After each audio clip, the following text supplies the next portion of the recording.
Ladies and gentlemen, thank you and welcome to Razor Sharp Sports. I'm Razor Ramon, and I have the profound privilege of having someone special this time. It's my cousin, my primo, Jesus Ibarra. He's a Mesa native. Jesus, how you doing today? Doing great. How about you? I'm doing good, man. Thank you. You know, I've been needing to have you on my channel for the longest time. I just haven't even been busy. You know, you just got back from vacation. You know, after a hard-earned fight this past November, which we're going to talk about that now. Back in November of last year, you fought in the Suns Arena. You earned yourself a TKO victory in the second round. It was on such a big stage like Showtime, and it was for the undercard of Benavidez versus Benavidez versus Davis. How was that? It was a surreal moment. Just the atmosphere, everybody cheering. It was amazing. Just grateful for that opportunity, and hopefully I can do it again someday. When did you find out that you're going to be on that card? So originally I found out when David was originally going to fight in August. I had found out then, Right. but I just couldn't really say anything.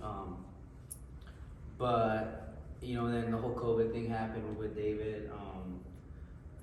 So they moved the show back, and they said, "Hey, you're still on the show. Same undercard." So I was like, awesome.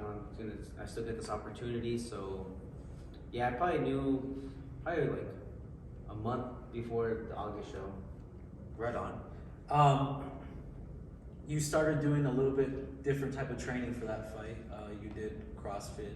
How was that going for you? I understand you have like a new CrossFit training implemented to your training camp. I know a lot of fighters do different things, but how's that going for you?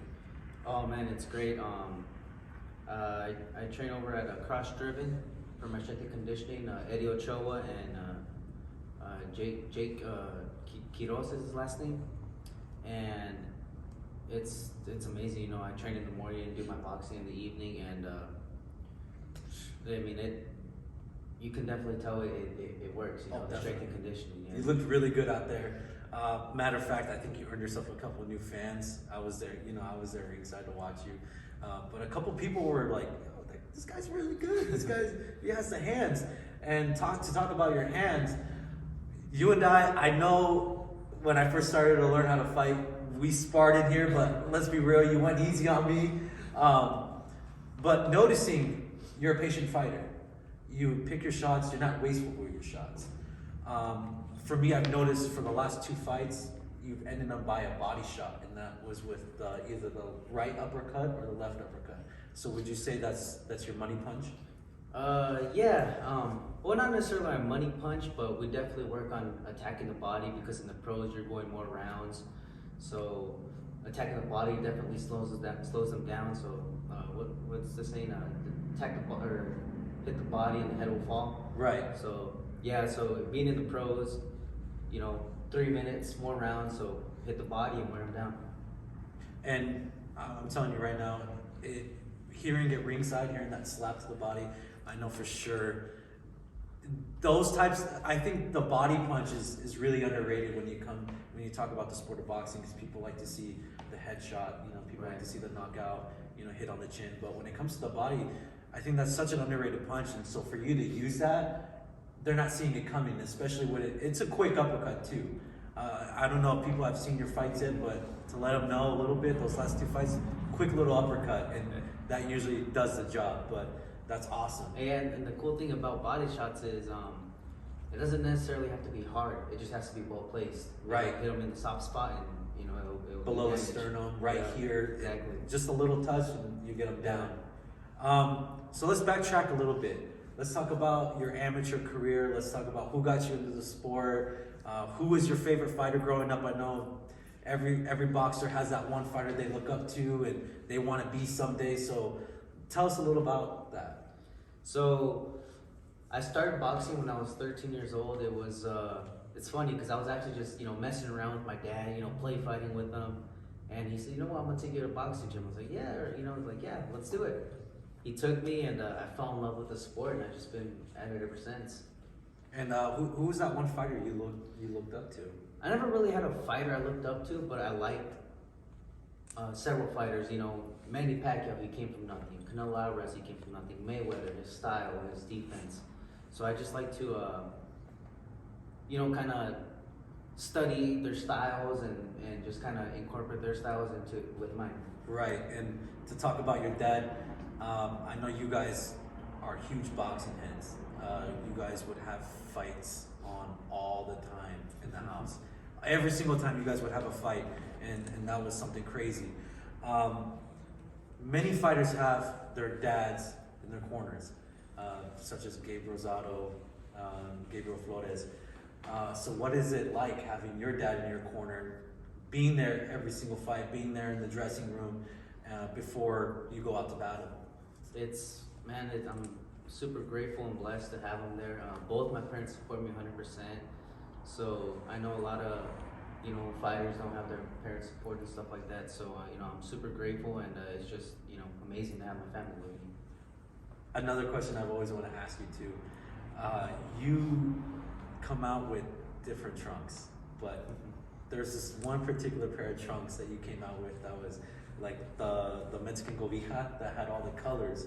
That was such a unique color scheme and trunks that I've never seen before. And I've watched a lot of boxing fights, so I've never seen something like that before. So who makes your trunks? My mother-in-law, she hooks me up. And I actually got inspired by Sulem Urbina. She had a pair of trunks similar. So I kind of was inspired by that. And, I'm Mexican and Guatemalan. My mom's from Guatemala, my dad's from Mexico, so I have those Latino roots. So, it was awesome to be able to display that on my trunks. That's awesome. And you know what? You definitely stand out when you come out to the ring each and every single time when you come out with different trunks.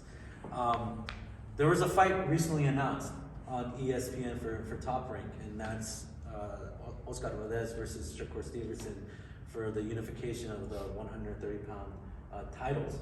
That's supposed to happen in April. That's in your weight class. So what are your thoughts on that fight? How do you see the outcome happening? That's a great matchup. Shakur's definitely earned his spot. So has Oscar. I like Oscar, but Olympian against a southpaw. Yeah, I like Oscar, but I think Shakur's just more technical, more accurate with his punches. So I think Shakur's gonna take that one. I love them both, and it sucks because when you have such a matchup like that, and you see a fight like that, it's hard to choose. But my pick. I want Oscar to win, but I know that Stevenson, like you said, he's a technical fighter. He's a lefty too. Very accurate. And he's super accurate. And he looked really good in his last fight that he just recently fought. Yeah, he looked really good. He's just, he's on another level. Oh, definitely. He's definitely one of those new breed fighters that you look at, and somebody that's going to make some noise in the 130-pound division.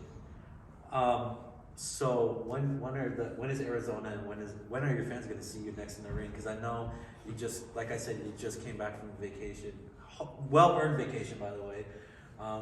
It's a new year, so when are we going to see you next?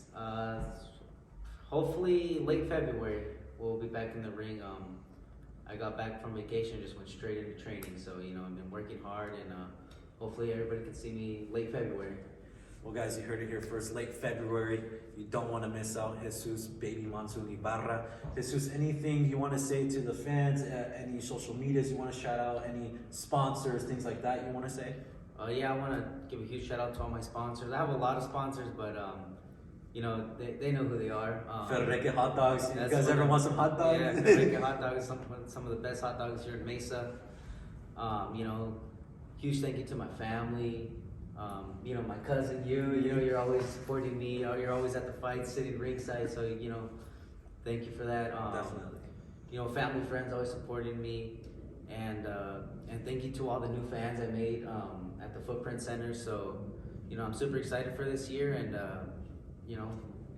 ready to put on a show. Well, you guys heard it here. He's ready. New year. He's going to make some noise this year. It's such a big opportunity to be here with him today. Super busy fighter. Thank you so much, Jesus, for being here today. I'm Razor Ramon on Razor Sharp Sports, and that was Razor Sharp.